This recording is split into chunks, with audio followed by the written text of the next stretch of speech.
नमस्कार, मी हर्षदा स्वकुळ. ज्येष्ठ पत्रकार निखिल वागळे आणि त्यांचे सहकारी ॲडव्होकेट आसिम सरोदे आणि ज्येष्ठ सामाजिक कार्यकर्ते विश्वंभर चौधरी यांच्यावर हल्ला झाला, जीवघेणा हल्ला झाला. पुण्यामध्ये निर्भय बनो या सभेसाठी ते चालले होते आणि भाजप कार्यकर्त्यांनी तो हल्ला केला. तो कसा झाला, तो किती भीषण होता, सगळे व्हिडिओज आपण पाहिलेत, सगळ्या न्यूज आपण पाहिल्यात 2 दिवसात. एक पुणेकर म्हणून हे अत्यंत धक्कादायक आहे माझ्यासाठी पण, आणि एक पत्रकार म्हणून तर हे त्याहून अस्वस्थ करणार आहे. सो मला आज वाटलं की या व्हिडिओमध्ये आपण अद्वैत मेहता, ज्येष्ठ पत्रकार अद्वैत मेहता यांच्याशी बोलावं, कारण अद्वैत सर मागच्या 20 वर्षांहून जास्त काळ पुणे आणि एकंदरीतच महाराष्ट्र कव्हर करतायत. त्यांची पत्रकारिता महाराष्ट्राला माहिती आहे आणि अद्वैत सरांना पुण्यातलं हे जे सगळं राजकारण आहे त्यांनी इन अँड आउट पाहिलेलं आहे. फक्त राजकारण नाही, कारण हल्ली अनफॉर्च्युनेटली राजकारण म्हणल्यावर गुन्हेगारी हा शब्द चिकटून बसलाय. पुण्यातली गुन्हेगारी कशी मागच्या 20 वर्षात वाढत गेली त्याच्यातले इन अँड आउट हे पण अद्वैत सरांनी फार जवळून पाहिलेत, त्यांनी हे फार जवळून कव्हर केलेत. सो आजच्या व्हिडिओमध्ये आपण अद्वैत मेहता यांच्याशी या सगळ्या संदर्भात चर्चा करणार आहोत, बातचीत करणार आहोत. सर, तुमचं खूप स्वागत आहे आणि थँक्यू तुम्ही वेळ दिला त्याच्याबद्दल. सर, एक पुणेकर म्हणून हे फार धक्कादायक आहे, अस्वस्थ करणार आहे. पत्रकार म्हणून तर ही चीड तर आणणारं आहेच आहे, अस्वस्थता निर्माण करणारं आहे. मला सगळ्यात पहिल्यांदा तुम्हाला हेच विचारायचं आहे की पुण्यामध्ये जिथे विद्येचं माहेरघर आपण म्हणतो तिथे, आणि जिथे आपण एकदम सुशिक्षित उच्चभ्रू वस्ती आहे असा प्रभात रोड, कर्वे रोड, जिथे लॉ कॉलेजसारखं कॉलेज आहे, FTII सारखी संस्था आहे, त्या रस्त्यांवर त्या चौकात गाडीतल्या तिघांवर सिरीजमध्ये हल्ला होत असतो, मग तो दगडफेक होत असते. ही इंटेन्सिटी जी आहे व्हायलन्सची इंटेन्सिटी तुमच्या पत्रकारितेच्या अनुभवातनं सांगा की इतक्या इंटेन्सिटीचं तुम्ही पहिल्यांदा पाहिलंय का खरंच आधी पुण्यात असंच झालंय कधी? अगदी बरोबर आहे हा मुद्दा की म्हणजे याच्या आधी हल्ले झाले नाहीत असे नाहीत. अगदी फार काही लांब जायची गरज नाही. आता अलीकडच्या काळामध्ये आपण बघतो किरीट सोमय्या यांचं जेव्हा आंदोलन झालं होतं तेव्हा सुद्धा महापालिकेमध्ये किरीट सोमय्या सुद्धा बाल बचावले होते. त्याच्यानंतर नामदेवराव जाधव नावाचे जे ग्रस्त आहेत त्यांनी एक विधान केलं होतं पवारांवरती, त्यांच्यावरती पण हा हल्ला झाला होता. विचारसरणी आपण बाजूला ठेवूयात, आपल्याला विचारसरणीमध्ये आता तू जे म्हणालीस तसं की हल्ले म्हणजे कुठल्याही बाजूने असो तर ते आतापर्यंत होत नव्हते असं नाही, होत होते, परंतु ज्या इंटेन्सिटीचा किंवा ज्या स्केलचा हल्ला आता निखिल वागळे आणि त्यांच्या सहकार्यावरती झाला तो मात्र तू म्हणाली तसं अलीकडच्या काळात मला तरी आठवत नाहीये की इतक्या पद्धतीने. आणि हे धक्कादायक यासाठी पण होतं की हा हल्ला होणार होता याची कल्पना जवळपास सगळ्यांना होती. म्हणजे पोलिसांना तर होतीच इनपुट्स, वागळे सर आणि त्यांच्या टीमला पण ती कल्पना दिलेली होती. आणि त्याची कारणं मी पटकन सांगतो. कारण ज्या पद्धतीनं निर्भय बनो ची सभा होणार होती ती सभा सुद्धा आधी पूर्वनियोजित होती, परंतु ललित कला केंद्राची जी घटना घडली होती तर तो एक आयाम त्याला मिळालेला होता. अमोल पालेकर वगैरे त्यामुळेच तिथं येणार होते आणि ती पण झाली असती. म्हणजे आता भाजपच्याच काही लोकांशी मी बोललो तर सुरुवातीला त्यांचा सभेला विरोध नव्हता, परंतु निखिल वागळे सरांनी जे लालकृष्ण अडवाणींच्या भारतरत्नावरून ट्विट केलं तो ट्रिगर पॉईंट ठरला असं हल्लेखोरांचं आणि एकंदरीतच यांचं म्हणणं आहे की तिचं मात्र अशी चर्चा आली की याला उत्तर दिलं पाहिजे. भाजपमध्ये देखील 2 प्रवाह नक्की होते की याला आपण फार महत्त्व देऊ नये, निर्भय बनवला उगाच आपण मोठं करतोय असंही होतं, परंतु काही जणांचं असं म्हणणं पडलं की नाही, आपण जर गप्प बसलो तर मग आपल्यावरती उलट बाजूने टीका होईल की बघा याने काहीच केलं नाही आणि यांचं बळ वाढेल. तेव्हा कुठंतरी हा जो एक प्रवाह होता तो सरस ठरला आणि त्यांनी सांगितलं, जाहीरपणे सांगितलं की आम्ही सभा होऊ देणार नाही, पोलिसांनी सभा होऊ देऊ नये आणि जर झाली तर आम्ही प्रत्युत्तर देऊ असं. त्यामुळं कुठंतरी हे आणि प्रत्युत्तर देऊ म्हणजे हेच की अगदी गाडी फोडली जाईल आणि उधळून लावली जाईल सभा. ह्याचा अर्थ सगळ्यांना अंदाज होता की हे साधं प्रकरण नाहीये, याच्यामध्ये गडबड होणार. त्यामुळे तू म्हणतेस तो मुद्दा हा होता की हे जर माहिती होतं सगळ्यांनाच, म्हणजे पोलिसांना, निर्भय बनवचे जे आयोजक आहेत त्यांना पण ती कल्पना होती, जे सभा उधळणार होते त्यांनी पण स्पष्ट इशारा दिला होता, तरी हे घडलं का घडू दिलं हा मुख्य प्रश्न आहे.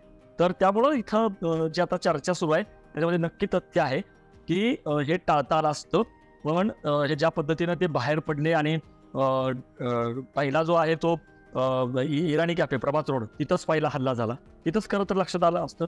आसिम सरोदे यांच्या घरापासून बाहेर पडल्यानंतर पहिल्या 5 मिनिटातच तो हल्ला झाला नाही. त्याच्यानंतर आपण बघितलं खंडोजी बाबा चौक म्हणजे लकडी पुलाच्या इकडे आलो, तिथं हल्ला झाला. सेनादत्त पोलीस चौकीजवळ हल्ला झाला. आणि चौथा तर तो अगदी जवळ म्हणजे दांडेकर पुलाच्या जवळ. आणि हल्ले काय होते हे हल्ले, शाई फेकणं, अंडी फेकणं वगैरे हे ठीक होतं, पण दगडं होती हातामध्ये मोठमोठी, काचा फोडल्या गेल्या, त्या काचांचे तुकडे आतमध्ये जे बसले होते लोक त्यांच्या म्हणजे त्यांना इजा ती अगदी नाही गंभीर पण झालेली होती इजा. आणि जर जो काही चिथावणीखोर सगळा मॉब होता आणि वागण्यांना बाहेर काढा वगैरे हे चाललं होतं. आता साधी गोष्ट आहे, त्यांना जर बाहेर काढलं असतं तर काय घडलं असतं पुढं, म्हणजे याचा अर्थ आणि पोलिसांचं जे आता स्पष्टीकरण आलेलं आहे ते अजिबात पटणारं नाहीये की हे ऐकतच नव्हते, त्याने अट्टास केला आणि मग आम्ही साधे पोलीस ठेवले वगैरे, हे सगळं जे आहे ते कुणालाही पटणारं नाहीये. त्यामुळं निश्चितपणे तुझ्या प्रश्नाचं हेच उत्तर आहे की हे अत्यंत धक्कादायक, नुसतं धक्कादायक पण नाही तर हे फारच वेगळ्या स्केलला गेल्यामुळं प्रश्न हाच पडलेला आहे की हे घडू दिलं, हे होऊ दिलं. आणि आता त्याचे बाकीचे आपण याच्या पुढच्या चर्चा करूयात त्याचे काय परिणाम होणार समजेल. पण हेच आहे की हे फार चिंताजनक आहे. अशा पद्धतीनं पुण्यासारख्या ठिकाणी म्हणजे आता लोक तेच म्हणतात की कशाला पुण्याला सुसंस्कृत बनायचं आणि सुशिक्षित सुसंस्कृत पुणे असं तुम्ही का म्हणताय, तर त्याच्यामध्ये या घटना आता ह्या ट्रेंडच बनत चाललेला आहे हा. तर आपण अशिक्षित पण नाही म्हणू शकत, कारण अशिक्षित लोक असं नाही वागत. याला काय शब्द खरं मराठीतला योग्य असेल मला माहिती नाही. पण आता सर तुम्ही बोलताना म्हणलात की भाजपमध्ये पण असे दोन प्रवाह होते की आपण नको याला एवढं महत्त्व द्यायला. तुम्ही जवळून आता या सगळ्यांशी संपर्कात आहात, असा कुठला मग दुसरा प्रवाह भाजपमधला होता की ज्यांना असं वाटत होतं की जो मवाळ होता म्हणा असं म्हणू शकतो आपण, किंवा ज्यांना करायचं नव्हतं हे? बरोबर. साधारणतः आता अशी माहिती कळते की जे वरिष्ठ लोक आहेत, दिल्लीमध्ये बसलेले लोक आहेत, विशेषतः भाजपचे श्रेष्ठी, किंवा त्यांना असं वाटत होतं की आत्ता हे सगळं वातावरण जे आहे ते बिघडायला नको. आणि मोदी जे म्हणतात की विकासाच्या योजना किंवा वेलफेअर योजना किंवा अगदी राम मंदिर घ्या, हे पोचवा लोकांपर्यंत, तर हे सगळं व्यवस्थित चाललं होतं. तर हे कशासाठी तुम्ही विनाकारण हे तुम्ही केलं ज्याच्यामुळे डॅमेज होते, म्हणजे हा जो प्रवाह होता त्याला तेच वाटत होतं की याला फार महत्त्व देऊ नये आणि यांची सभा होऊ द्यावी. वागळे पण सांगितलं की सभा छोटी होती तुमच्यामुळे, आता ती मोठी झाली. पण इथं हे लक्षात घेतलं पाहिजे, त्याच्यामध्ये इंटरनल सुंदोपसंती कशी आहे ते मी एक उदाहरण देऊन सांगतो. आता लोकसभा निवडणुकीला भाजपमध्ये आपल्याला माहिती आहे की प्रचंड कॉम्पिटिशन आहे, स्पर्धा आहे तिथं. जे सुनील देवधर आहेत त्यांनी एक प्रकारे स्वतः पुढच्या आपण खासदारकीचे उमेदवार आहोत असं धरून त्यांनी सुरू पण केलेले आहे. त्यांचे रोज कार्यक्रम होत आहेत, त्यांनी वॉर रूमची स्थापना केलेली आहे, दाणाखा लावलेला आहे. आणि त्यांनी सुरुवातीला वाघाळींचं जे ट्विट होतं त्याच्यावरून तक्रार केली आणि त्याच्यानंतर त्यांनी अॅट्रॉसिटी वगैरे हे केली, ते अर्थात त्यांना वगळावं लागलं. पण माझी अशी माहिती आहे की हे करताना त्यांनी पक्षाला किंवा भाजपचे जे पुण्यातले किंवा महाराष्ट्रातले जे काय शहराध्यक्ष असतील, कार्यकारी असतील वगैरे, त्यांना कुणालाही विश्वासात घेतलेलं नव्हतं. त्यामुळे इथं आपल्याला दिसतं. आणि त्याच्यानंतर दुसरं कोण, धीरज घाटे. धीरज घाटे यांचं लॉजिक असं आहे की जिथं सभा घडते ते साने गुरुजी स्मारक ते माझ्या वॉर्डामध्ये आहे. त्याच्या मंडळाचं नाव पण साने गुरुजी तरुण मंडळ आहे धीरज घाटेंच्या. हा विरोधाभास आपण जोळाही करूयात. पण त्यामुळे माझ्या जवळ होतंय हे, आणि मी शहर अध्यक्ष आहे आणि मला करायचं. आता इथे हे लक्षात घेतलं पाहिजे की जसं सुनील देवधर हे लोकसभेचे इच्छुक आहेत, तसे धीरज घाटे हे कसबा विधानसभा मतदारसंघाचे इच्छुक आहेत. अनेक वर्षात त्यांनी पेंडिंग लावलेली आहे. आता आपण बघितलं की गिरीश बापटाच्या नंतर पोटनिवडणूक झाली, त्यात हेमंत रासनेला दिला आणि हेमंत रासनेचा पराभव झाला. पण त्याच्या आधीपासून किंवा धीरज घाटे जो आहे, धीरज घाटे जे आहेत तर ते क्लेम करतायत. त्यामुळे कुठंतरी हे लक्षात घेतलं पाहिजे की इच्छुक लोकसभेचा किंवा विधानसभेचा मध्ये आता असं म्हणायचं का आपण या घटनेकडे बघता या बीचवर? बरोबर आहे. म्हणजे हा, म्हणजे थोडक्यात की या निर्भय विरोधच्या सभेच्या निमित्ताने आपण जे वरिष्ठ आहेत त्यांच्या नजरेमध्ये भरण्यासारखी कामगिरी करावी, असं कुठंतरी इन्स्टिंक्ट जे आहे ते असं मला असं वाटतंय. आणि त्यातून मग जे देवधरांनी अशा पद्धतीने करणं, आता धीरज घाटे हे तर हा तर रस्त्यावरचा कार्यकर्ता आहे, त्यामुळे त्याने त्याच्या पद्धतीने केलं. देवधर हे तसे नाही आहेत अजून, ते लोकसभेसाठी आहेत म्हणून तरी आपलं फक्त एक FIR करणं, ट्विट करणं, कारण प्रत्यक्ष रस्त्यावर ते दिसले नाहीत देवधर. मुरलीधर दुसरे इच्छुक आहेत, जगदीश मुळीक आहेत. म्हणजे बघितलं पाहिजे की हे प्रत्यक्ष त्यामुळे दिसलाय, प्रत्यक्ष रस्त्यावर ते कोण होते, तर धीरज घाटे आणि सहकारी होते. हे पण हा पण फरक लक्षात घेतला पाहिजे की यातल्या काही जणांनी याच्यापासून लांब राहणं पण पसंत केलं. त्यामुळं असं म्हटलं जातं की देवधरांच्या हे अंगलट येऊ शकतं आणि कदाचित याचा फायदा मुरलीधर मोहोळ यांना होऊ शकतो. म्हणजे हे इंटरनल पॉलिटिक्स कळण्याकरता मी हे मुद्दाम सांगितलं की कसं आहे. परंतु हे फक्त एका बाजूला नाहीये, दुसऱ्या बाजूला पण बघितलं पाहिजे की निर्भय बरोबरच्या बाजूनी कोण उतरलं? रवींद्र धंगेकर उतरले, अरविंद शिंदे उतरले. आता रवींद्र धंगेकर हे कसब्याचे आमदार आहेत आणि त्यांना सुद्धा लागलेत लोकसभेचे की मी खासदार होऊ शकतो. पुण्यामध्ये काँग्रेसला तशी पण अडचणच आहे उमेदवार सक्षम शोधण्याची. अरविंद शिंदे हे सुद्धा आहेत. म्हणजे थोडक्यात असं दिसतंय की निर्भय बनोच्या पिचवरती जे पुण्यातले लोकसभा आणि विधानसभेचे खेळाडू आहेत, प्लेयर्स आहेत, ज्यांना लोकसभेला किंवा विधानसभेला बॅटिंग करायची, तिसरं उदाहरण प्रशांत जगताप. प्रशांत जगताप हे आता की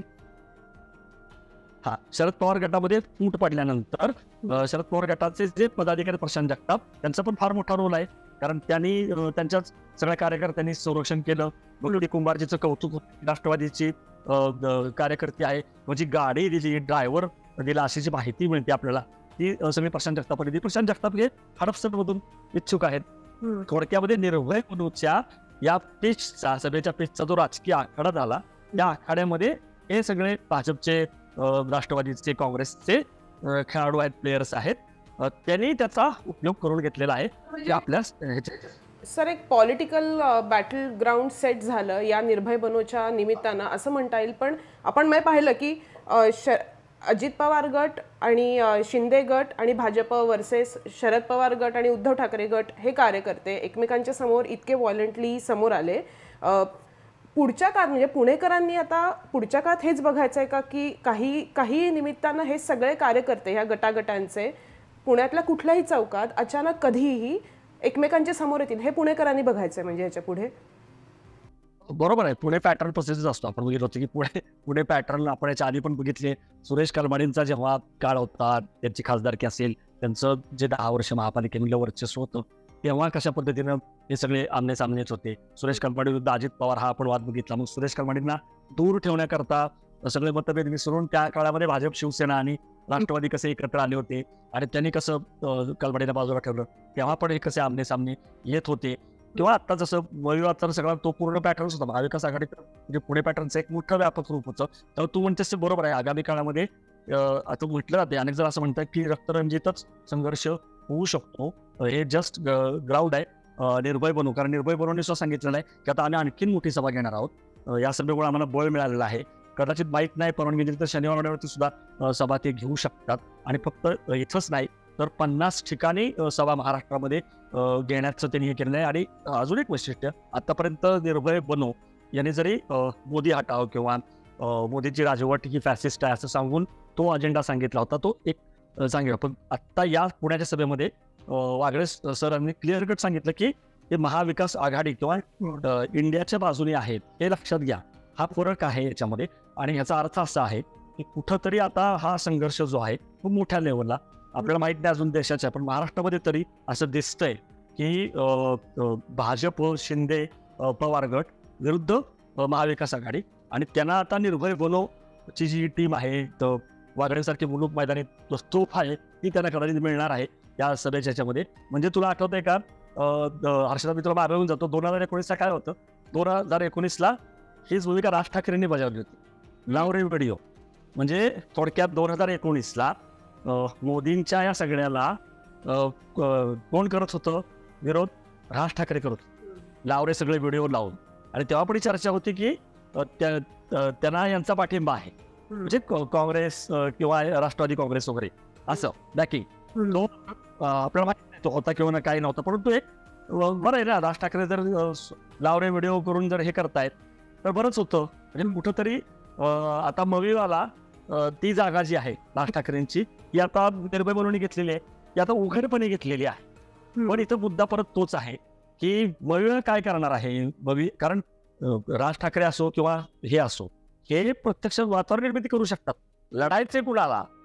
लढायचे यांना लढायचे. कारण राज ठाकरेंची कल्पना भारदार होती, लावरे व्हिडिओ वगैरे खूप इंटरेस्टिंग होतं, पण त्याचा तसा काय परिणाम झाला, इम्पॅक्ट झालेला नाहीये. नंतर आपण बघितलं की राज ठाकरेंनी पण मग सोडलं. पुढच्या 6 महिन्याच्या विधानसभा निवडणुकीमध्ये त्यांनी मी सक्षम विरोधी पक्ष म्हणून काम करेन असं सांगितलं. आणि आता तर बघितलं आपण 5 वर्षामध्ये काय बदल झाला. आणि आता म्हणजे ते व्हिडिओ जर बघितले किंवा अलीकडचे व्हिडिओ बघितलं तर कळेल काय आहे. त्यामुळं म्हणजे मला म्हणायचं असं की याचा फायदा जो असेल लावरे व्हिडिओचा किंवा निर्भय मनोच्या सभांचा, त्याला एक मर्यादा आहे, लिमिट आहे. म्हणजे मला तेच म्हणायचं की या जसं लावरे व्हिडिओने एक वातावरण निर्मिती झाली होती, तशी निर्भय मनोच्या सभेने एक वातावरण निर्मिती होऊ शकते, मरगळ चटकली जाऊ शकते. परंतु हे एक लाईक कॅटलिस्ट किंवा असंच याचा फायदा होईल. लढायचे मुळात यांना काँग्रेस असेल किंवा उद्धव ठाकरे गट किंवा शरद पवार गट, त्यांना काउंटर करायचे. कारण तिथं मोदींची सामना आहे.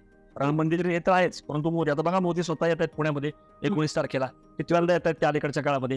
पूर्ण त्या मेट्रोच्या टप्प्याचं उद्घाटन, भले ती मेट्रो पूर्ण नाहीये, परंतु मेट्रोच्या आता तिसऱ्या टप्प्याचं ते उद्घाटन करतायत. तर हे आहे. तर सामना जो आहे तो माझं एवढंच म्हणणं आहे की रोमहर्षक होईल पुण्यामध्ये. आणि म्हणजे पुण्याच्या या सगळ्या घटनेमुळं हे कळालेलं आहे की जी निवडणूक आहे ती रोमहर्षक होणार आहे. आता आपण सांगू शकत नाही, पण कसब्याचा धडा भाजपने शिकलेला नाही, मला असं वाटतं. यातनं कसब्याचा जो धडा आहे तो भाजपने शिकलेला नाही. मग अशी आपण परत कनेक्ट करू की पुणेकर सुसंस्कृत, पुणेकरांना हे आवडत नाही. ही गोष्ट खरी. अति झालं की अति तिथं माती होते, हे कसब्यात दिसलं. त्यामुळं कुठंतरी त्यामुळं भाजपला ही चिंता आहे की हे कशासाठी केलं किंवा हे करायला नको होतं, हा जो प्रवाह आहे. आणि त्याची ती बोलणी त्यांना पडतायत. आता जे स्थानिक लोक आहेत त्यांच्या आता कान पिळलेलं अशी आपली माहिती आहे की आणि दिसेल आता आपल्याला की सोमवारी जेव्हा आता परत वागळे सर कोर्टामध्ये हजर राहतील तेव्हा काय करतायत का, त्याच्यावर कळेल की आपल्याला हे आता थांबतायत का, हे अजून यांचं दिवस सुरूच राहणार आहे. तर तुम्ही कलमाडींचं टेन्युअर पाहिलं, म्हणजे मागच्या 20 वर्षात तुम्ही एवढ्या विधानसभा लोकसभा पाहिल्यात. हे जे पॉलिटिकल अग्रेशन आहे, म्हणजे वातावरण निर्मिती ॲट व्हॉट कॉस्ट, हा पण प्रश्न आहे. पुणेकरांना, सामान्य पुणेकरांना जेव्हा जातात रस्त्यावर तेव्हा पॉलिटिकल ॲस्पिरेशनसाठी आणि सत्तेसाठी भांडणाऱ्या पक्षांमध्ये जर सामान्य पुणेकरांना हे बघायला मिळत असेल, तर हे जे पॉलिटिकल अग्रेशन आहे हे तुमच्या अनुभवावरनं सांगा ना, की मागच्या 20 वर्षात हे बदललंय, आहे तसंच आहे, वाढलंय, कमी झालंय? वाढत चाललेलं आहे. आणि फक्त पुण्याचंच कशाला, म्हणजे बीट जरा म्हणजे अर्थात हे सगळ्याच देशासाठीच म्हणू शकतो. हो, खरंच आहे. हे ज्याला म्हणतो आपण बद से बदतर कसं सांगितलं, म्हणजे अजिबात कमी नाही, नवीन नवीन व्हायला लागले. बघा, याच्या आधी कसं होतं की जे गुन्हेगार होते त्यांचा उपयोग केला जायचा निवडणुका जिंकण्यासाठी. महापालिकेचे असेल, विधानसभेचे असेल, लोकसभेत, पण त्यांचा जो रोल होता तो असा पडद्यामागे असायचा. आणि ते जे काही झोपडपट्टी दादा असतील किंवा जे काय असे इलिमेंट असतील त्यांची मदत घेतली जायची सगळ्याला. आता काय व्हायला लागलं, आता त्यांच्याच ॲस्पिरेशन्स वाढल्या आणि त्यांना वाटायला लागलं की मी कशाला नुसती यांना मदत करू, मीच येतो ना. त्यामुळे हे बघा, 20 वर्षामध्ये किती गुन्हेगारी पार्श्वभूमीचे लोक जे आहेत ते नगरसेवक झाले. त्यांना आता आमदारकीची स्वप्न पडायला लागली. आता जे चर्चा होती शरद मोहोळच्या निमित्ताने, शरद मोहोळ या नामचीन गुंडाचा जो आता पूल झाला, तर त्याची पण कुठेतरी महत्वाकांक्षा होती असं येत आहे. म्हणजे बघ, पार्थ पवारनी गजा मारणेंना भेटणं, अजित पवारनी त्याच मुद्द्यावर विचारायचं की म्हणजे पुणे म्हणल्यावर आधी आपल्याकडे बातम्या असायच्या. म्हणजे मला पण, मी पुण्यात रिपोर्टिंग केले 2016 मध्ये, आपण एकत्र केले रिपोर्टिंग त्या काळात. पुण्याच्या बातम्या काय असायच्या त्यावेळेस आपल्या, की शैक्षणिक काही बातम्या, सांस्कृतिक, काही वेळेला तर असं असायचं की पुण्यात सांस्कृतिक कार्यक्रमच दिवसभर भरपूर आहेत, मग कोण कुठल्या कार्यक्रमाला रिपोर्टिंग करणार. आता पुण्याच्या बातम्या म्हणलं की गुंड किंवा मग गुंडांची परेड किंवा मग इकडे गोळीबार झाला. तर हे जे पुण्याचं नातं जिथे जोडलं जातंय, तर एवढ्या गुंडांना लाईमलाईट कधीपासून मिळाला? हेच आपण जे म्हटलं की गेल्या 5-10 वर्षांमध्ये जे वेगाने शहरीकरण जे आहे ते वाढत चाललं आणि पुणे सगळं कपबशीसारखं आहे. पुणे शहर हे सगळ्या बाजूने पसरलेलं आहे. मग आपण बघितलं मुळशी पॅटर्न किंवा त्या भागामध्ये ज्या जमिनी आहेत, तर हे कुठं ना कुठं या सगळ्या गोष्टी आहेत त्या जमिनीशी आणि आर्थिक गोष्टींशीच या सगळ्या निगडीत आहेत. त्यामुळे गेल्या 10 वर्षामध्ये ही जी महत्वाकांक्षा जोडीला वाढली आणि त्यामुळे म्हटलं की राजकारणामध्ये जर गेलं तर आणखीन हे अधिकृतपणे करता येतं, दाम दुप्पट करता येतं. राजकारण्यांची केवळ मदत केली तर काहीतरी 1% किंवा हे मिळेल, पण जर आपण स्वतःच गेलो तिथं, हे बघितल्यानंतर हे वाढत चाललेलं आहे. त्यामुळे मला असं वाटतं की म्हणजे राजकारणाचं गुन्हेगारीकरण हे आता मागं पडून गुन्हेगारांचं राजकारण असं सुरू झालेलं आहे. म्हणजे एक वर्तुळ पूर्ण झालेलं आहे. राजकारणाचं गुन्हेगारीकरण हे आधी आपण बोलत आलो 20 वर्ष 30 वर्ष, हे आता गेलं. आता गुन्हेगारीचं किंवा गुन्हेगारांचं राजकारण हा एक नवीन ट्रेंड आलेला आहे. आणि सगळीकडेच बघा आता काय आहे, म्हणजे पुणे मुंबई आपल्या माहिती किती जवळ आहेत. काय घडलं तिकडं त्या गणपती गायकवाडचं आणि महेश गायकवाडचं किंवा गोसाळकरांचं काय झालं, हे पॉलिटिकली सगळे लोक आहेत ना, ज्या आता मुंबई काय पुणे काय ज्या घटना घडतायत, म्हणजे तिथं गोळीबाराच्या जास्तच चिंताजनक घटना घडल्या, इतर निदान हातापायीवरती थांबलं. तर तू म्हणतेस तसं हे मुंबई पुण्यामध्ये हे जे काही घडतंय त्याचे सगळे वाद बघा काय आहेत. गायकवाडांचा असेल, घोसाळकरांचा वगैरे असेल, आर्थिक वाद आणि पॉलिटिकल कनेक्शन हेच दिसतंय ना.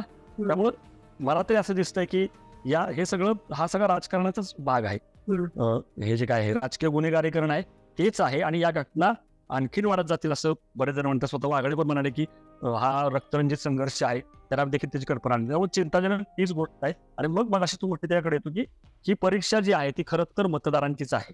कारण गेल्या 5 वर्षात तर महाराष्ट्रामध्ये जे काय झालेलं आहे, तर राज ठाकरे वगैरे म्हणतात ते बरोबर की कोण पुण्याबरोबर आहे हेच कळत नाही. एक्झॅक्टली. म्हणजे मी ज्या उमेदवाराला मत देणार आहे त्या उमेदवाराला मत देताना तो उमेदवार मुळात त्या पक्षात असेल की नाही, तो पक्ष मुळात त्या आघाडीत असेल की नाही, आणि तो पक्ष इंटॅक्ट असेल का नाही, इतके प्रश्न जर आता निवडणुका 1-1.5-2 महिन्यांवर आल्या तेव्हा असेल तर मी बाहेर पडताना काय म्हणून बाहेर पडायचं किंवा कोणाला मतदान करायचं मी. बरोबर, एक्झॅक्टली. तेव्हा मला असं वाटतं, म्हणजे अर्थात माझा दावा नाही आहे, पण मला असं दिसतंय की आता नकारात्मकता, निगेटिव्हिटी वाढू शकते.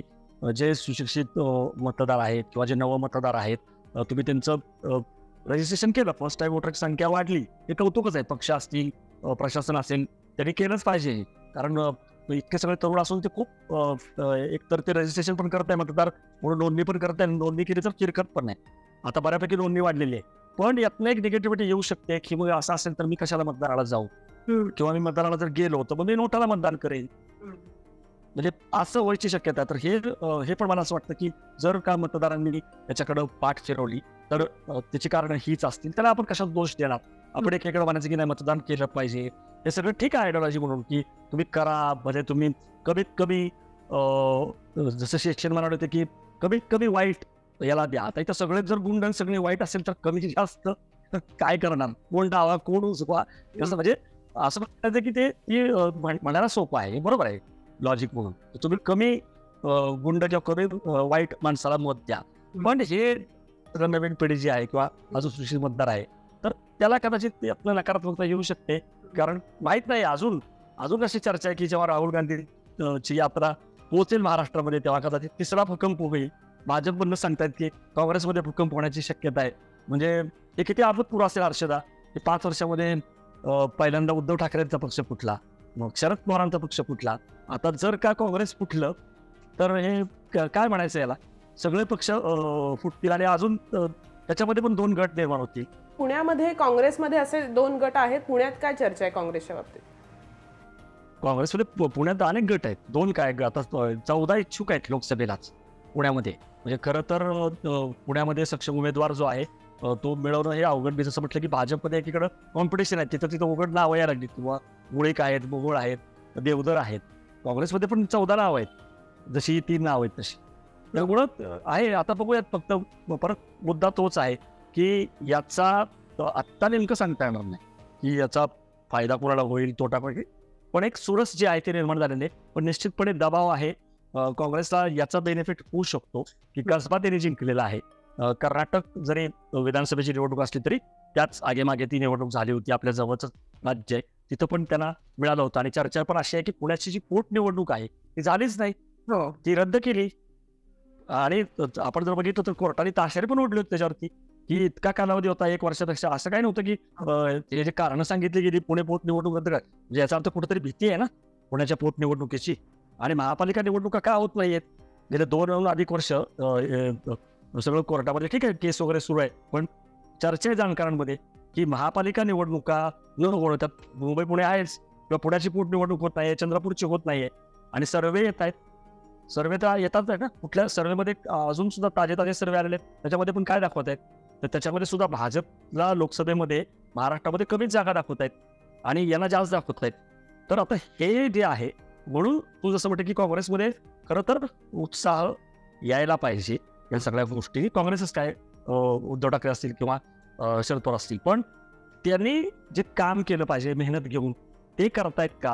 म्हणजे शरद पवारांसारखा माणूस 82 वर्षी करतोय हे आपल्याला दिसतं, पण काँग्रेस असो किंवा उद्धव ठाकरेंचा गट असो तिथं तेवढी मेहनत दिसते आहे का, हा प्रश्न आहे. म्हणजे मोदी काय, शहा काय किती वेळा येऊन गेले बघा. मी जसं म्हटलं की फक्त ते पुण्यात येत नाहीत, ते सोलापूरमध्ये पण येतात, तासगावमध्ये पण येतात, सगळीकडे येतात अमित शहा. आणि हे जे असतं ना, म्हणजे विचारधारा वगैरे आपण बाजूला ठेवू, पण मुळात पहिल्यांदा तुम्ही अंग झटकून काळ झटकून काम केलं पाहिजे, लोकांमध्ये गेलं पाहिजे, राहुल गांधी कधी आलं ते बाणखटावर, तुला आठवत असेल, मला वाटतं तू होती गेल्या म्हणत नाही, पण जेव्हा दुष्काळ पडला होता त्याच्यानंतर ते येऊन गेले, त्याच्यानंतर कुठं फिरकलेत ते. उद्धव ठाकरे, आता बाळासाहेब ठाकरेंची जन्मभूमी आहे, मला तर आठवत नाही ते अलीकडच्या काळामध्ये आले होते का. म्हणजे मी कशासाठी सांगतोय, तर केवळ हे नाहीये हे अनुकूल आहे वगैरे, ते कन्व्हर्ट होण्याकरता सहानुभूती नक्की आहे. उद्धव ठाकरे किंवा शरद पवारबद्दल सहानुभूती नक्की आहे. आपण जर लोकांशी बोललो तर उद्धव ठाकरे आणि शरद पवार याच्याबद्दलची मतं आहेत, आपण हे करू. पण ज्या पद्धतीनं झालं, ज्या पद्धतीनं पक्ष काढून घेतले, ते लोकांना आवडलेलं नाही, हे लक्षात घ्या. म्हणजे आपण जेव्हा लोकांशी बोलतो, अगदी मी सर्वसामान्य माणसाशी मुद्दाम बोलतो, मी रिक्षावाले असतील, बसवाले असतील, भाजीवाले, सगळ्यांचं म्हणणं काय पडतं की हे जे काय झालं उद्धव ठाकरेंच्या बाबतीमध्ये किंवा शरद पवारच्या बाबतीत ते चुकीचं झालं. आता तिथपर्यंत ठीक आहे, पण हे जे कन्व्हर्ट होणं म्हणतो ना आपण, ही सहानुभूती मतांमध्ये कन्वर्ट होईल का नाही, ते कोण करणार, ते करण्यासाठी म्हणून जे करायला पाहिजे हे करतायत का, हा प्रश्न आहे. म्हणजे शरद पवार दिसले आपल्या निवडणूक दिल्लीला बसले होते, तिकडं निवडणूक आयोगाची सुनावणी होताना मेसेज असतो ना एक कार्यकर्त्याला मोबिलाइज करायला, की आपला नेता 82 वर्षी हे करतोय किंवा कुठेही झालं तरी ते जातात ना. तसं मला असं म्हणायचं की काँग्रेस असेल किंवा ठाकरे गट असेल, त्यांनी सुद्धा हे दाखवलं पाहिजे. तो जो कनेक्ट आहे कार्यकर्त्यांशी असेल, लोकांशी असेल, तर ते जर केलं तर मग ती सहानुभूती जी आहे ती तुमची मतांमध्ये कन्वर्ट.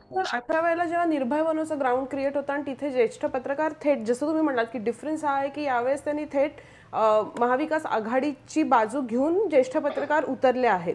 तर पत्रकार म्हणून तुम्ही याच्याकडे कसं बघता? म्हणजे हे अभूतपूर्व आहे. म्हणजे मी जसं म्हटलं तसं की पत्रकारांनी खरं अशा पद्धतीनं करावं का, हे मला सुद्धा हा प्रश्न पडला. कारण हे मला मान्य आहे, हे तुलाही मान्य आहे की पत्रकारांनी अँटी एस्टॅब्लिशमेंट असावं आणि पत्रकारांनी जागल्याचं काम करावं, पत्रकारांनी जनतेचा आवाज असावं. जेव्हा विरोधी पक्ष कमकुवत असेल तेव्हा तर पत्रकारांनी अगदी विरोधी पक्षाचं पण काम करावं, हे बरोबर आहे. परंतु अशा पद्धतीनं पत्रकारांनी उघडपणे, ह्याचा अर्थ ह्याच्या आधी झाला असेल नाही असं म्हणत नाही मी, पण जी भूमिका घेतलेली आहे तर ती आहे आणि त्याचं समर्थन पण केलं जाते. पण मला परत तेच म्हणायचं आहे की याने एक उत्साह होईल, वर्गळ झटकली जाईल. मी जसं म्हटलं की निखिल वागळे किंवा चौधरी, आसिम सरोदे वक्ते म्हणून चांगले आहेत, त्यांच्यामुळं एक वातावरण निर्मिती होईल. परंतु प्रत्यक्ष त्यांना लढायचं नाही. ते जर लढणार असते तर भाग वेगळा होता. म्हणजे निर्भय बनवतर्फे जर कोणी उमेदवार असले असते, विश्वंभर चौधरी हे लोकसभेचे, तर प्रश्न वेगळा होता. कारण पुण्यामध्ये असे प्रयोग झालेले आहेत. आपण आता पुणे हे धरून बोलतो सांगतो की पुण्यामध्ये आपण बघितलं अविनाश धर्माधिकारी यांनी निवडणूक लढवली होती, ते पण राजीनामा देऊन IAS ऍक्टिव्हिस्ट म्हणूनच होते ते. त्यानंतर अरुण भाटिया त्यांनी पण लढवलेली होती, किंवा आता अलीकडे सुभाष वार यांनी पण लढवलेली होती. त्याच्या आधी आपण TS कुलकर्णी त्यांनी पण लढवलं, पण त्याला एक मर्यादा आहे. त्याने किती मतं पडली बघितली आपण, कुणाला 34,000 पडली, कुणाला 50,000 पडली, कुणाला 60,000 पडली. त्यामुळं एक आहे पुण्याचं सांगताना की पुण्यामध्ये भाजप आणि काँग्रेस हे दोघे तुल्यबळ आहेत. त्या दोघांची साधारणतः 3 ते 4 लाख मतं, ज्याला आपण कमिटेड म्हणतो, ती कमिटेड मतं देखील आहेत. त्यामुळं निश्चितपणे चुरशीची होईल. त्याच्या आधी आपण बघितलं की हा जो काँग्रेसचा आधी बालेकिल्ला होता तो कसा भाजपचा झाला. म्हणजे विठ्ठल गाडगे असतील, म्हणजे फार आधी नाही पण सुरेश कानमाडी असतील, त्याच्यानंतर इकडं प्रदीप रावत बघितले आपण, मग गिरीश बापट बघितले, किंवा अनिल शिरोडे बघितले. आता कुठंतरी गेली 10 वर्ष पुण्यामध्ये भाजपचंच वर्चस्व आहे. पण ह्याचा अर्थ काँग्रेसला अजिबातच हे नाहीये, हा भाग नाहीये. उलट या निमित्ताने जसं आता निर्भय सभेमध्ये पण सांगितलं की आम्ही लढतोय, आम्ही तुमच्यासाठी, पण तुम्ही एकजूट ठेवा. तेच कारण त्याचा फटका उलटा निर्भय बनवलाही बसू शकतो की उद्या हेच पक्ष एकमेकांच्यात राहिले नाहीत नीट, तर जी भूमिका म्हणून निर्भय बनवणी घेतलेली आहे, जी आत्ता जर त्यांना योग्य वाटत असेल तर त्याचा नंतर उलटा त्याचा बुमरँग नको व्हायला. ते म्हणालेलं आहे, तुम्ही जर एकजूट एकत्र नाही राहणार तर तुम्हाला जोडे मार, असं म्हटलं तू वागळे त्या सभेमध्ये. त्यावर त्याचं काही कारण नाहीये.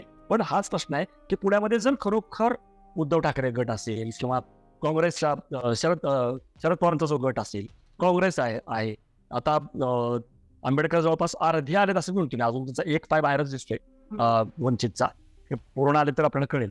पण हे जर खरोखर आले तर एक इंटरेस्टिंग निवडणूक होऊ शकते ना. भाजपला पुण्यामध्ये टफ फाईट देऊ शकतात हे सगळं. म्हणजे जर एकत्र आले, मनाने एकत्र यायला पाहिजेत. मात्र मी जसं म्हटलं की काँग्रेस असेल, शरद पवार गट असेल, उद्धव ठाकरे गट असेल, किंवा आता वंचित जर सोबत येते, हे सगळे कार्यकर्ते हे जर आले एकत्र तर ते इंटरेस्टिंग होईल, कोण जिंकणार किंवा काय होईल माहिती, पण निदान ते एकतर्फी होणार नाही. जे 2 टर्म आपण बघितलं 2014 पासून 24 पर्यंत, मोदी फॅक्टर असणारच आहे. ती लाट असणार आहे का, सुनामी असणार आहे का, काय आता आपल्याला माहित नाही. मोदी फॅक्टर असणार आहे, पण होऊ शकतं. कारण मी छोटंसं उदाहरण देतो. त्याचं कारण काय, सोलापूरला सुद्धा लागोपाठ 2 वेळा भाजपचेच उमेदवार आले. मागच्या आधी शरद बनसोडे आले, सिद्धेश्वर स्वामी आले. ते कशामुळे आले, काहीतरी फार काय ग्रेट काम केल्यामुळे आलेत का, नाही, मोदींवरती झालेत, मोदी कारणावरती आलेत. आता कुठं तरी भीती आहेत त्यांना पण ना, म्हणून ते प्रणिती शिंदे आणि सुशीलकुमार शिंदे गळायला लागतात का बघतायत. कारण का भाजप प्रणिती शिंदे आणि सुशीलकुमार शिंदेना ऑफर देत आहे. तर याचा अर्थ त्यांना पण कुठंतरी आहे की 2 वेळा दिलं, तिसऱ्या वेळेस काय गॅरंटी, म्हणजे मोदी की गॅरंटी ठीक आहे, मोदी की हॅट्रिक, पण होईल का, गॅरंटी आहे का. तर त्यामुळेच कुठंतरी हे जे फोडाफोडीचं राजकारण आहे. आणि त्यामुळे ही चॅलेंजिंग पण निश्चित असेल, तुम्ही म्हणला तसं. आणि ती मतं कन्वर्ट होणं, वातावरण निर्मिती कितीही झाली तरी ती मतं कन्वर्ट होणं, ही वातावरण निर्मिती फक्त जसं मी म्हणलं की ॲट व्हॉट कॉस्ट, इतक्या हिंसक व्हायलेंट कॉस्टवर होत असेल ती, तर इट इज नॉट ॲक्सेप्टेबल. मतदार म्हणून पण याचा विचार व्हायला पाहिजे मतदान करताना. पण सर, खूप धन्यवाद की तुम्ही आज वेळात वेळ काढलात आणि याचं सखोल विश्लेषण केलं, कारण इतक्या जवळून तुम्ही पुणे पाहिलं आहे इतक्या वर्षांपासून. त्यामुळे खूप धन्यवाद सर. मी तेच शेवटी म्हणजे एक समप करायचं तर मी तेच म्हणेन की खरोखर जे काही पुण्यामध्ये आता घडतंय ते वाईट आहे. आणि कदाचित अनेक जण म्हणतायत की ह्याच्यापेक्षा जास्त रक्तरंजित घटना घडतील. त्यामुळे खरं तर पुणेकर हे सुज्ञ आहेत, पुण्यामध्ये जागरूक लोक पण आहेत, वेगवेगळ्या संस्था पण आहेत, त्यांची पण ही जबाबदारी आहे की पुण्यातलं जे वातावरण आहे ते बिघडू देता कामा नये. आणि राजकीय पक्षांना जर ते ऐकत नसतील तर सरसशीर मार्गाने धडे शिकवले पाहिजेत. ही जी गुंडगिरी आहे, राजकारणाचं जे गुन्हेगारीकरण आहे त्यांना, तर राजकीय पक्ष तर हे काय ऐकण्याच्या मनस्थितीत नाही. मी जसं सांगितलं, काही घटना सांगितल्या, काय घडतात, कोण कुणाला भेटतंय, कोण कुणाला शहराध्यक्ष करतंय, बघा पदं दिली जात आहेत, ते बघितलं तरी कळेल की यांचे मनसुबे काय आहेत. त्यामुळं कुठंतरी लोकांनी याचा सरसशीर मार्गाने विरोध केला पाहिजे. आणि निगेटिव्हिटी येऊ शकते, मी जसं म्हटलं की कशाला मग मत द्या जर हे सगळे असेच गुंडापुंडांचं सगळं राजकारण असेल आणि हे उभं असतील, पण तो काय उपाय नाही. त्यामुळं ते केलंच पाहिजे. पण निश्चितपणे निर्भय बनवच्या सभेच्या नंतर हे प्रश्न जे आहेत ते उपस्थित झालेले आहेत. आणि आता बघूयात, आपण अर्थात बघितलं पाहिजे की हे वातावरण परत पूर्ववत होतंय का. आणि आपण फक्त प्रार्थना किंवा आपण एवढंच म्हणू शकतो की हे पुणे जे एकेकाळी शांत सुशिक्षित लोकांचं शहर, तर तेच विरुद्ध जे आहे ते राहू द्या आणि ते होईल अशी आपण अपेक्षा करू. नक्की. खूप धन्यवाद सर, आज तुम्ही वेळ दिलात त्याच्याबद्दल. धन्यवाद.